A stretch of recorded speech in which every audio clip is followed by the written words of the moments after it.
ବିଜୁ ଜନତା ଦଳରେ ଆଦର୍ଶ ବିଚାରକୁ ନେଇକି ସଂଘର୍ଷ ଚାଲିଛି କି ଏବଂ ପୂର୍ବରୁ ଯେଉଁମାନଙ୍କୁ କୀର୍ତ୍ତଦାସ କୁହାଯାଉଥିଲା ବଚସ୍କର କୁହାଯାଉଥିଲା ସେମାନଙ୍କର କ'ଣ ଜ୍ଞାନଚକ୍ଷୁ ଫେରିଲାଣି। ଏଇଥିପାଇଁ ଆମେ କଥା କହୁଛୁ ବିଜୁ ଜନତା ଦଳରେ ସେ ଯୁବବର୍ଗର ହୁଅନ୍ତୁ କିମ୍ବା ବୟସ୍କ ନେତା ହୁଅନ୍ତୁ ବରିଷ୍ଠ ହୁଅନ୍ତୁ ବା କନିଷ୍ଠ ହୁଅନ୍ତୁ ଏମାନେ ଯେଉଁ ବାରମ୍ବାର ମେଳି ବାନ୍ଧୁଛନ୍ତି ଏବଂ ତାଙ୍କ ମେଳି ଦ୍ୱାରା ଯେଉଁ ହାଇକମାଣ୍ଡ ଅଛନ୍ତି ସିଏ ବିବ୍ରତ ହେଉଛନ୍ତି ଫୋନ୍ ଫାନ୍ କରିକି ମେଳି ନ କରିବାକୁ କହୁଛନ୍ତି କିନ୍ତୁ ଏ ମେଳି ଅଟକୁ ନାହିଁ ଓଡ଼ିଶାରୁ ଯାଇକି ଭିନ୍ନ ଅନ୍ୟ ରାଜ୍ୟରେ ମଧ୍ୟ ପହଞ୍ଚିଲାଣି। ଏ କି ବାର୍ତ୍ତା ଦେଉଛି ବିଜୁ ଜନତା ଦଳକୁ କାହିଁକି ଏମାନେ ରାଜ୍ୟ ବାହାରକୁ ଯାଇକି ମେଳିରେ ବସିଛନ୍ତି ଏବଂ ତାଙ୍କର ନେତୃତ୍ୱ ବିଜୟ ମହାପାତ୍ର କାହିଁକି ନେଉଛନ୍ତି ଏବଂ ତାଙ୍କ ସାଙ୍ଗରେ ଭାରତୀୟ ଜନତା ପାର୍ଟିର ନେତାମାନେ ମଧ୍ୟ କାହିଁକି ବସିଲେଣି ଏ ବିଷୟ ଜାଣିବା ପାଇଁ ଦେଖନ୍ତୁ ତେର ଛବାଣ। ମୁଁ ବିପିନ ଦାସ, ନମସ୍କାର।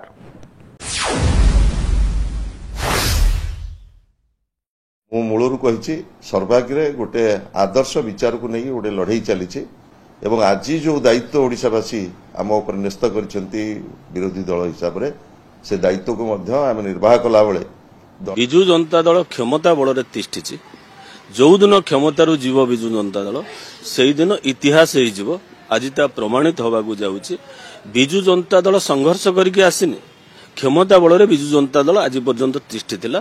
ଏବେ ଯେହେତୁ କ୍ଷମତାରୁଚିତ ହୋଇଛି ଏଟା ନିଶ୍ଚିତ କଥା ଆଗାମୀ ଦିନରେ ଏ ଇତିହାସ ପାଲଟି। ପ୍ରିୟ ଦର୍ଶକ ବନ୍ଧୁ, ଆମେ ଆପଣଙ୍କୁ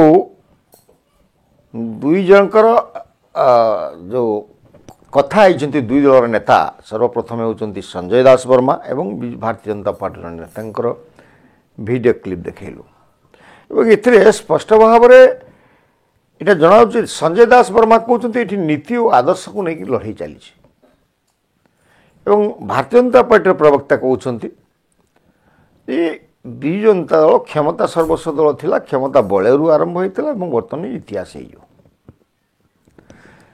ତ ଭାରତୀୟ ଜନତା ପାର୍ଟିର ପ୍ରବକ୍ତାଙ୍କ କଥା ସତ ହେବା ଆଡ଼କୁ ଯାଉଛି ଏବଂ ସଞ୍ଜୟ ଦାସ ବର୍ମା ଯେଉଁଟା କହିଛନ୍ତି ଏଠି ନୀତି ଆଦର୍ଶକୁ ନେଇକରି ଲଢ଼ୁଛନ୍ତି ସେମାନେ। ନୀତି ଆଦର୍ଶ କାହା ନୀତି ଆଦର୍ଶ ଏମାନେ କାହିଁକି ସେମାନେ ମେଳି କରୁଛନ୍ତି ଆମେ ଆପଣଙ୍କୁ କିଛି ଚିତ୍ର ପ୍ରଦର୍ଶନ କରୁଛୁ। ଯେଉଁଥିରେ ଆପଣମାନେ ଦେଖନ୍ତୁ ଦେବୀ ମିଶ୍ର ତାଙ୍କର ଘରେ ବାସଭବନରେ କିଛି ସିନିୟର ନେତା ସେତେବେଳେ ବସିଥିଲେ। ଆମେ ଖବର ଆପଣମାନଙ୍କୁ ଜଣାଇଥିଲୁ କି ଯୁବ ନେତା ପ୍ରଥମେ କଟକ ଭୁବନେଶ୍ୱରରେ ପରେ ଗୋପାଳପୁରରେ ତାପରେ ପିପିଲିରେ ତାପରେ ଯେଉଁ କଟକରେ ଆସିକି ଦେବାଶିଷ ସାମନ୍ତରାୟଙ୍କ ଘରେ ବସିକି ମେଳି କରିଥିଲେ ଯେଉଁଥିରେ ନବୀନ ବାବୁ ପୁରା ଅସହାୟ ହେଇଥିଲେ, ଭୟ କରି ଯାଇଥିଲେ ଏବଂ ସେତେବେଳେ ଯୁବ ନେତାମାନଙ୍କୁ କହିଥିଲେ ତୁମେମାନେ ତୁମ ନିର୍ବାଚନ ମଣ୍ଡଳୀ ଭିତରେ ରୁହ। ପରବର୍ତ୍ତୀ ଅବସ୍ଥାରେ ନିର୍ବାଚନ ଘୋଷଣା ହୋଇଥିଲେ ମଧ୍ୟ ଦେବୀ ମିଶ୍ରଙ୍କର କ୍ଷମତା ନଥିଲେ ମଧ୍ୟ ପ୍ରଭାରୀ 27ଟା ଜାଗାରେ ନିଯୁକ୍ତି କରିଦିଆଗଲା। ଯେଉଁ ଆମର ବବି ଦାସ ଅଛନ୍ତି, ବବି ଦାସ ସଂଗଠନ ସମ୍ପାଦକ ଥିଲେ, ତାକୁ ଗୋଟେ ଲିମିଟେଡ୍ ଏରିଆ ଦିଆଗଲା। ଯାଜପୁରରେ କେବଳ ବଡ଼ଚଣାଟା ଦିଆଗଲା। ତାଙ୍କ ଅର୍ଥାତ୍ ବବି ଦାସଙ୍କର ପକ୍ଷଛେଦନ କରାଗଲା।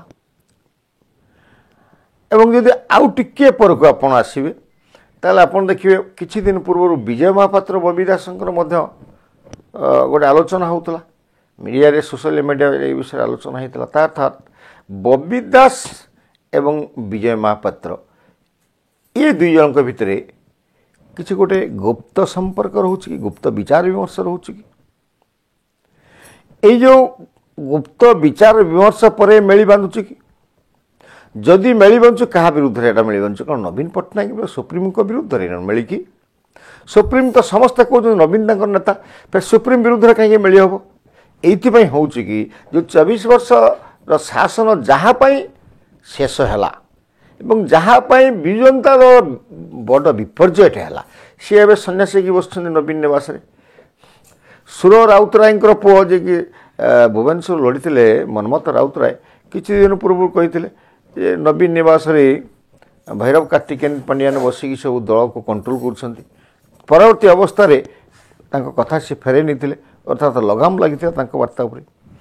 ଏବଂ ए सबको मिशामिशी करदेले एबे गोटे देखो साइड स्क्रीन रे गोटे विजु जनता दल नेता माने पुणी मेली बांधुଛନ୍ତି ଏବଂ ଏ ମେଳରେ କିଛି ନୂଆ ଚେହେରା ଆପଣମାନେ ଦେଖିବେ। ଆଗରୁ ଆମେ ଆପଣଙ୍କୁ କହିଥିଲୁ ଯେ ବବି ଦାସ ଏବଂ ବିଜୟ ମହାପାତ୍ରଙ୍କର ମିଳିବାସ।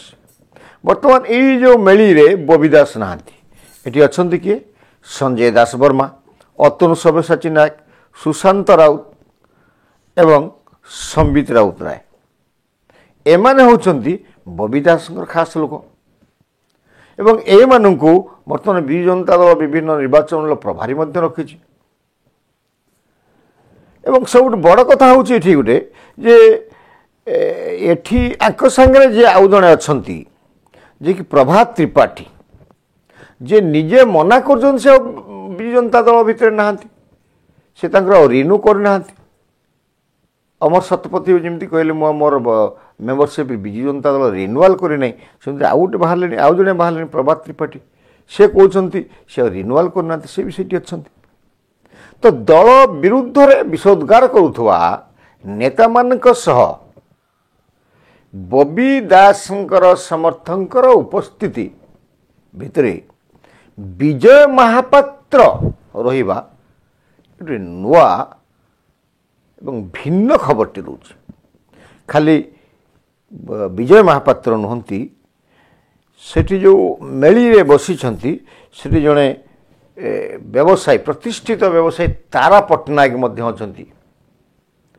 ଏବଂ ଆହୁରି ବଡ଼ ଆଶ୍ଚର୍ଯ୍ୟ କଥା, ଭାରତୀୟ ଜନତା ପାର୍ଟିର ଦୁଇ ଜଣ ନେତା ପ୍ରଶାନ୍ତ ଜଗଦେବ ଏବଂ ବିଷ୍ଣୁ ଦାସ ମଧ୍ୟ ସେଠି ଅଛନ୍ତି। ସବୁଠୁ ବଡ଼ ଆଶ୍ଚର୍ଯ୍ୟର କଥା ହେଉଛି ଏମାନେ ଆସାମରେ ଏଟାକୁ ବସିଛନ୍ତି ଗୌହାଟୀରେ ଥିବା ମେଫେୟାର ହୋଟେଲରେ, ଦିଲ୍ଲୀପ ରାୟଙ୍କ ହୋଟେଲରେ ବସିଛନ୍ତି ଏବଂ କହୁଛନ୍ତି ଯେ ଆମର ଗୋଟେ ବୈବାହିକ କାର୍ଯ୍ୟରେ ଆସିଥିଲୁ ଏବଂ ଏଇଟା ଗୋଟେ ସାମାଜିକ କାର୍ଯ୍ୟ, ଆମେ ସବୁ ଏକଜୁଟ ହେଲୁ। ଓଡ଼ିଶାରୁ ଏକାଧିକ୍ରମେ ଏତିକି ଯିବା ଏବଂ ସେଠି ବସିବା, ଯାଇଥିବେ ବାହାଘର କାର୍ଯ୍ୟକ୍ରମରେ ଯାଇଥିବେ, କିନ୍ତୁ ସେଠି ବସିଲେ ତ ଫଟୋ କ'ଣ ଆସାମର ଲୋକ ସେଠି ଉଠାଉଥିଲେ କି? ଏଇମାନେ ହିଁ ଫଟୋ ଉଠାଉଥିଲେ ଏବଂ ଫଟୋକୁ ସାମାଜିକ ଗଣମାଧ୍ୟମରେ ପ୍ରକାଶ କରିବା ମଧ୍ୟ କେଉଁଠୁ ଆସିଲା ଯେ ପ୍ରକାଶ ହେଉଛି?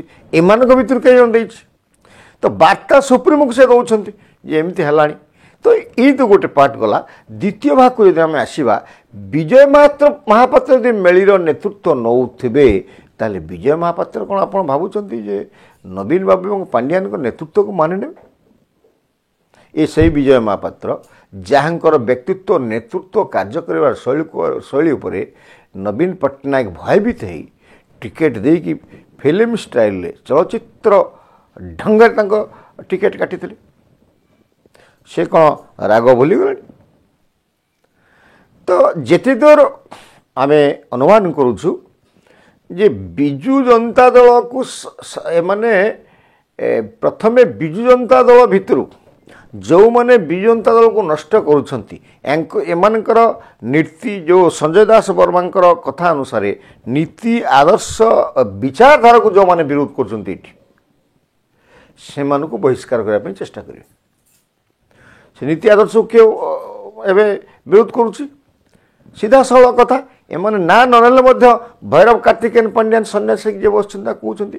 ଏବଂ ସେ ଯେଉଁ କୋଟରୀ ଗୋଟେ କରିଛନ୍ତି, ଯେଉଁମାନଙ୍କୁ ବର୍ତ୍ତମାନ ବିଜୁ ଜନତା ଦଳ ଗୁରୁତ୍ୱ ଦେଉଛି, ଯେଉଁମାନେ ବାହାରକୁ ଆସିକି ବିଜୁ ଜନତା ଦଳ ତରଫରୁ କଥା ହେଉଛନ୍ତି, ସେମାନଙ୍କୁ ଏମାନେ ବିଜୁ ଜନତା ଦଳ ନୀତି ଆଦର୍ଶ ବିରୋଧୀ କହୁଛନ୍ତି ଏବଂ ସେମାନଙ୍କୁ ନବୀନ ବାବୁ ମଧ୍ୟ ସୁରକ୍ଷା ଦେଉଛନ୍ତି। ତା ଅର୍ଥ ଏମାନେ ସିଧାସଳଖ ନବୀନ ପଟ୍ଟନାୟକଙ୍କୁ ବିରୋଧ କରୁଛନ୍ତି ଏବଂ ବିଜୁ ଜନତା ଦଳକୁ ନୂଆ ରୂପରେଖ ଦେବା ପାଇଁ ଏବଂ ଗୋଟେ କେମିତି ବିଜୁ ଜନତା ଦଳ ସୁରକ୍ଷିତ ରହିପାରିବ ଏବଂ ବିଜୁ ଲେଗାସି, ବିଜୁ ପଟ୍ଟନାୟକଙ୍କର ଆଦର୍ଶକୁ, ବିଜୁ ପଟ୍ଟନାୟକଙ୍କର ବିଚାରଧାରାକୁ ନେଇକରି ଏ ବିଜୁ ଜନତା ଦଳଟାକୁ ଯେ ପୁନର୍ଗଠିତ କରାଯାଇପାରିବ ସେଭଳି ଚେଷ୍ଟାରେ ଅଛନ୍ତି କି? ଏ ହେଉଛି ପ୍ରଥମ କଥା। ଏବଂ ଦ୍ୱିତୀୟ କଥା ଯଦି ଆମେ ଆସିବା, ଯଦି ଏମାନେ ଏଥିରେ ସକ୍ସେସ୍ ନ ହେବେ ତାହେଲେ ଏମାନେ ଗୋଟେ ନୂଆ ଦଳ ସୃଷ୍ଟି କରିବେ କି? କାରଣ ଯେହେତୁ ଏଠି ବିଜୟ ମହାପାତ୍ର ରହୁଛନ୍ତି, ବିଜୟ ମହାପାତ୍ର ଦଳ ଗଠନ କରିବାର ମାହିର ଏବଂ ତାକୁ ସଫଳ କରିବାର ମଧ୍ୟ ଜଣେ ନାୟକ। ଆପଣମାନଙ୍କର ମନେ ଥିବ ଯେତେବେଳେ ଦୁର୍ଦ୍ଦିନ ଅବସ୍ଥାରେ ଜନତା ଦଳ ଭାଙ୍ଗି ଯାଉଥିଲା ସେତେବେଳେ କେମିତି ବିଜୁ ପଟ୍ଟନାୟକଙ୍କୁ ତାଙ୍କର ଏଇ ଯେଉଁ ବିଜୟ ମହାପାତ୍ର ତାଙ୍କର ବୁଦ୍ଧି ବଳରେ କେମିତି ଷ୍ଟ୍ରଙ୍ଗ କରିଥିଲେ ଏବଂ ଓଡ଼ିଶାରେ କ୍ଷମତାଶାଳୀ କରିଥିଲେ। ଏବଂ ଯେତେବେଳେ ପୁଣି ଯେଉଁ ନବୀନ ବାବୁ ଯେତେବେଳେ ଆସିଲେ ୟାଙ୍କରି ମଧ୍ୟ ଏଇ ବିଜୟ ମହାପାତ୍ର ତାର ସେତେବେଳେ ସୂତ୍ରଧାର ଥିଲେ, କର୍ଣ୍ଣଧାର ଥିଲେ ଏବଂ ତାଙ୍କୁ ଭଲ ଭାବେ ଜଣାଅଛି ଯେ ନୂଆ ଦଳ କରି ଓଡ଼ିଶାରେ କିଭଳି ଭାବରେ ନିଜକୁ ସର୍ଭାଇଭ୍ କରିହେବ। ତ ଏମିତି ହେଇପାରେ କି ଯେ ବିଜୁ ଜନତା ଦଳରେ ଯଦି ଏମାନେ ସକ୍ସେସ୍ ନୁହନ୍ତି ପାଣ୍ଡିଆନକୁ ଏବଂ ପାଣ୍ଡିଆନ କୁଟୀରକୁ ବାହାର କରିଦେଇ ଏମାନେ ଯଦି ଦଳର ନେତୃତ୍ୱ ନ ନେଇପାରନ୍ତି ତାହେଲେ ଏମାନେ ନୂଆ ଦଳ ଗଠନ କରିବେ। ଏବେ ବିଜୁ ଜନତା ଦଳ ଦିଭାଗ ହେଇଯିବ ଏବଂ ଗୋଟିଏ ଦଳର ନେତୃତ୍ୱ ପାଣ୍ଡିଆନ ନବୀନ ନେବେ ଏବଂ ଆଉ ଗୋଟେ ଦଳରେ ଯେହେତୁ ଆମେ ସନ୍ଦେହ କରୁଛୁ ଯେ ଅତୀତରେ ବିଜୟ ମହାପାତ୍ର ଏବଂ ବବି ଦାସ ମିଳିତ ଭାବରେ ବହୁ ସ୍ଥାନରେ ବସିଛନ୍ତି, ଖବର ପ୍ରକାଶ ହେଇଛି, ସୋସିଆଲ ମିଡ଼ିଆରେ ଆସିଛି। ଏଇ ଯେଉଁ ଆଙ୍କ ଭିତରେ ଇଏ ଅଙ୍କଲ ପୁତୁରା ଯୋଡ଼ି ଭିତରେ ଯେଉଁ ମାଷ୍ଟର ଯେଉଁଟା ହେଇଥିଲା ପ୍ଲାନିଂ ହେଇଥିଲା ସେ ପ୍ଲାନିଂଟାକୁ ରୂପାୟନ କରିବା ପାଇଁ ବବି ଆସୁନାହାନ୍ତି, ବିଜୟ ମହାପାତ୍ର ପାଖକୁ ତାଙ୍କର ଯେଉଁମାନେ ଅଛନ୍ତି କ୍ଲୋଜ୍ ଲୋକ ସେମାନଙ୍କୁ ପଠେଇକି ଏଭଳିଆ ବ୍ୟବସ୍ଥା କରୁଛନ୍ତି। ତ ୟାକୁ ଯଦିଓ ବିଜୁ ଜନତା ଦଳ କିଛି ଲୋକ କହୁଛନ୍ତି ଗୋଟେ ସାମାଜିକ କଥା, ଏଠି ଗୋଟେ ଦଳର କଥା ଆଲୋଚନା ହୁଏନି, ଜାଣେ ବସିଲେ ଆସିଲେ ଭେଟ ହେଇଗଲା ବସିକି ଆଲୋଚନା କଲେ ଏ କଥା କାହିଁକି ହଜମ ହେଉନି। ତା କାରଣ ଦଳୀୟ କଥା ଆଲୋଚନା କରିବା ପାଇଁ ବିଜୁ ଜନତା ଦଳର ରାଜ୍ୟ କାର୍ଯ୍ୟାଳୟ ଅଛି, ତାକୁ ଯେଉଁଟାକି କହୁଛନ୍ତି ଶଙ୍ଖ ଭବନ, ନବୀନ ନିବାସକୁ ଦେବେ ସମସ୍ତଙ୍କ ଅବାଧ ପ୍ରବେଶ ଅଛି, ସେଠି ଯାଇ ବସିକି ଆଲୋଚନା କରିପାରିବେ। ଏଠି ସେଠି ନକରି ଆଲୋଚନା ନକରି ଶଙ୍ଖ ଭବନ କିମ୍ବା ନବୀନ ନିବାସରେ ଏମାନେ କାହିଁକି ବିଭିନ୍ନ ନେତାଙ୍କ ଘରେ ଏବଂ ବିଭିନ୍ନ ହୋଟେଲରେ କବାଟ ଖେଳା ବୈଠକ କରୁଛନ୍ତି। ତ ଯେଉଁ ସ୍ପଷ୍ଟୀକରଣ ମାନ ଦେଉଛନ୍ତି ଯେ ଆମେ ବସିଛୁ ଏମିତି ଆଲୋଚନା କରୁଛୁ, ଏଟାକୁ ଆପଣ ଗ୍ରହଣ କରୁଛନ୍ତି କି? ନିଶ୍ଚିତ ଭାବରେ କମେଣ୍ଟ ଜରିଆରେ ଆପଣ ଉତ୍ତର ଜଣାଇବେ। ନମସ୍କାର।